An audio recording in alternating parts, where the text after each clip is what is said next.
আসসালামু আলাইকুম ওয়া রাহমাতুল্লাহ। 10টি কারণে মাহে রমজান শ্রেষ্ঠ। তার মধ্যে 1 নম্বর হচ্ছে সিয়াম ও কিয়াম। রমজান মাসের আগমন ঘটে প্রধানত রোজা ও তারাবির বার্তা নিয়ে। এটি রমজান মাসের বিশেষ আমল, তাই প্রত্যেক মুসলমানের এই দুইটি আমলের ব্যাপারে সর্বাধিক যত্নবান হওয়া অত্যাবশ্যকীয়। মহান আল্লাহ পবিত্র কোরআনে যেমনটা বলেছেন, তোমাদের উপর রোজাকে ফরজ করা হয়েছে যেমন করা হয়েছিল তোমাদের পূর্ববর্তীদের উপর, যাতে করে তোমরা তাকওয়া অবলম্বন করতে পারো। সূরা বাকারা আয়াত নম্বর 183। আবু হুরায়রা রাদিয়াল্লাহু তাআলা আনহু বলেন, রমজান মাসের সর্বাধিক লাভ তো তারাই অর্জন করে যারা সিয়াম ও কিয়াম পালন করে। তাদের প্রথম পুরস্কার রমজান শেষে গুনাহ থেকে ওই ব্যক্তির মতো পবিত্র হয়ে যায় যে সদ্য মায়ের গর্ভ থেকে ভূমিষ্ঠ হয়েছিল। সুবহানাল্লাহ। দ্বিতীয় নম্বর ফজিলত হচ্ছে কোরআন নাজিলের মাস। রমজান মাস হলো কোরআন নাজিলের মাস। এই মাসে পূর্ণ কোরআন লাওহে মাহফুজ থেকে একসঙ্গে প্রথম আসমানে অবতীর্ণ হয় এবং রাসূল সাল্লাল্লাহু আলাইহি সাল্লাম এর উপর ওহী অবতরণের সূচনা হয় এই মাসে। ইরশাদ হয়েছে, রমজান মাস যাতে কোরআন নাজিল হয়েছে, যা মানুষের জন্য হেদায়েত ও সুখ প্রাপ্তির সুস্পষ্ট পথনির্দেশ, হক এবং বাতিলের মধ্যে পার্থক্যকারী। সূরা বাকারা আয়াত নম্বর 185। শুধু কোরআনই নয়, ইব্রাহিম আলাইহিস সালাম এর সহিফা, তাওরাত, জাবুর, ইনজিল সহ সকল আসমানি কিতাব এই মাহে রমজানে অবতীর্ণ হয়েছে। তৃতীয় নম্বর হচ্ছে কোরআন তেলাওয়াত। এটি যেমন কোরআন নাজিলের মাস, তেমনি করে কোরআন তেলাওয়াতেরও মাস। কোরআন শেখা ও শেখানোর মাস, কোরআন শুদ্ধ করার মাস, কোরআন মুখস্থ করা ও ইয়াদ করার মাস, কোরআন শোনা ও শোনানোর মাস।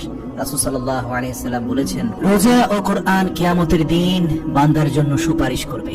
রোজা বলবে, হে আল্লাহ, আমি তাকে দিনের বেলায় পানাহার ও যৌন সম্ভোগ থেকে পরিপূর্ণ বিরত রেখেছি, তার ব্যাপারে আমার সুপারিশ কবুল করুন। আর কোরআন বলবে, আমি তাকে রাতের নিদ্রা থেকে বিরত রেখেছি, কাজেই তার ব্যাপারে আমার সুপারিশ কবুল করুন। অতঃপর তাদের সুপারিশ গ্রহণ করা হবে। মুসনাদে আহমদ হাদিস নম্বর 6626। সালফে সালেহিন এর জীবনী আলোচনা করলে দেখা যায়, তারা এবং তাদের পরিবারের সদস্যরা রমজানে বহুবার কোরআন খতম করতেন। 4 নম্বর হচ্ছে আমলের সওয়াব বহুগুণ বৃদ্ধি। এই মাস ঈমানদারের নেক আমলের প্রতিদান বৃদ্ধির মাস, আখিরাতের সওদা করার শ্রেষ্ঠ সময়।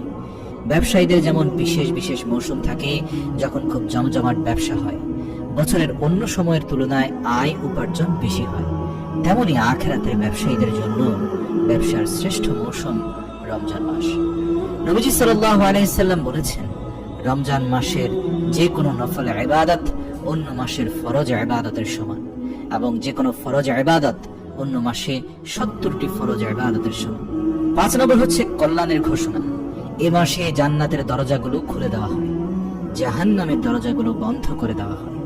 নবীজি সাল্লাল্লাহু আলাইহি ওয়াসাল্লাম বলেছেন, যখন রমজান মাসের প্রথম রাতের আগমন ঘটে, তখন দুষ্ট জিন ও শয়তানদের শৃঙ্খলাবদ্ধ করা হয়, জাহান্নামের দরজাগুলো বন্ধ করে দেওয়া হয়, তার একটি দরজাও খোলা হয় না, এবং জান্নাতের দরজাগুলো খুলে দেওয়া হয়, তার একটি দরজাও বন্ধ করা হয় না। আর একজন ঘোষণা করতে থাকে, হে কল্যাণের প্রত্যাশী, অগ্রসর হও, হে অকল্যাণের প্রার্থী, থেমে যাও। আল্লাহ তাআলা এই মাসের প্রতি রাতে অসংখ্য জাহান্নামীকে মুক্তি দান করেন। তিরমিজি হাদিস নম্বর 682। দোয়া কবুল ও জাহান্নাম থেকে মুক্তির মাস। এই মাসে অসংখ্য মানুষের দোয়া কবুল করা হয়, আবেদন মঞ্জুর করা হয়, জাহান্নামের নাম জাহান্নামের তালিকা থেকে মুছে ফেলা হয়, দোজখ থেকে মুক্তির ঘোষণা দেওয়া হয়।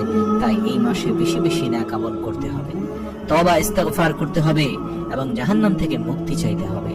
যাবতীয় দরখাস্ত দয়াময় আল্লাহর দরবারে পেশ করতে হবে। রাসূল সাল্লাল্লাহু আলাইহি ওয়াসাল্লাম বলেন, অবশ্যই আল্লাহ তাআলা রমজান মাসের প্রত্যেক দিন ও রাতে অসংখ্য ব্যক্তিকে জাহান্নাম থেকে মুক্তি দান করেন এবং প্রত্যেক মুমিন বান্দার একটি করে দোয়া কবুল করেন। মুসনাদে আহমদ হাদিস নম্বর 7450। 3 ব্যক্তির দোয়া ফেরত দেওয়া হয় না। তারা হলেন রোজাদারের দোয়া ইফতার পর্যন্ত, ন্যায়পরায়ণ শাসকের দোয়া, মজলুমের দোয়া। সহিহ ইবনে হিব্বান হাদিস নম্বর 3428। 7 ক্ষমা লাভ করা। এটি পাপ মোচন ও গুনাহ থেকে মুক্তির মাস। রাসূল সাল্লাল্লাহু আলাইহি ওয়াসাল্লাম বলেন, 5 ওয়াক্ত নামাজ, এক জুমা থেকে আরেক জুমা এবং এক রমজান থেকে আরেক রমজানের মধ্যবর্তী সময়ের গুনাহগুলো মুছে দেয় যদি সে কবিরা গুনাহ থেকে বেঁচে থাকে। সহিহ মুসলিম হাদিস নম্বর 233। 8, সারা বছরের জন্য ইবাদতের শক্তি ও পাথের সংগ্রহ। মাসগুলোর মধ্যে শ্রেষ্ঠ মাস হলো রমজান মাস। 12 মাসের সর্দার রমজান মাস। নবীজি সাল্লাল্লাহু আলাইহি সাল্লাম ইরশাদ করেন, আল্লাহর কসম, মুসলমানদের জন্য রমজানের চেয়ে উত্তম কোনো মাস আসেনি এবং মুনাফিকদের জন্য রমজান মাসের চেয়ে অধিক ক্ষতির মাস আর আসেনি। কেননা মুমিনরা এই মাসে সারা বছরের জন্য ইবাদতের শক্তি ও পাথেয় সংগ্রহ করে, আর মুনাফিকরা তাতে মানুষের উদাসীনতা ও দোষ ত্রুটি অন্বেষণ করে। এই মাস মুমিনদের জন্য গনিমত আর মুনাফিকের জন্য ক্ষতির কারণ। মুসনাদ আহমদ হাদিস নম্বর 8368। দানশীলতা। নবীজি সাল্লাল্লাহু আলাইহি সাল্লাম এমনিতে প্রচুর দান সদকা করতেন। তিনি এই মাসে দানের পরিমাণ আরো বহুগুণে বাড়িয়ে দিতেন। হযরত আব্দুল্লাহ ইবনে আব্বাস রাদিয়াল্লাহু তাআলা আনহু বলেন, রাসূল আকরাম সাল্লাল্লাহু আলাইহি সাল্লাম ছিলেন মানুষের মাঝে সর্বশ্রেষ্ঠ দাতা। তার দানশীলতা অধিকতর বৃদ্ধি পেত রমজান মাসে, যখন জিবরাইল আলাইহিস সালাম তার সঙ্গে সাক্ষাৎ করতেন। জিবরাইল আলাইহিস সালাম রমজানের প্রতি রাতে আগমন করতেন এবং তারা পরস্পর কোরআন শোনাতেন। আল্লাহ রাসূল সাল্লাল্লাহু আলাইহি সাল্লাম তখন কল্যাণবাহী বায়ুর চেয়ে অধিক দানশীল। সহিহ মুসলিম হাদিস নম্বর 2308।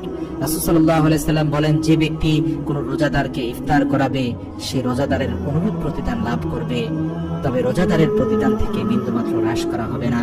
তিরমিজি হাদিস নম্বর 807। 10, লাইলাতুল কদর। এই মাসে রয়েছে হাজার মাসের চেয়েও শ্রেষ্ঠ রজনী লাইলাতুল কদর। যে রাত্রিতে ইবাদত করলে হাজার রাতের চেয়েও বেশি রাতের সওয়াব অর্জিত হয়। ইরশাদ হয়েছে, লাইলাতুল কদর 1000 মাস অপেক্ষা উত্তম। মহান আল্লাহ তাআলা আমাদের সবাইকে রমজানের পরিপূর্ণ বরকত হাসিল করার তৌফিক দান করুক। আমিন।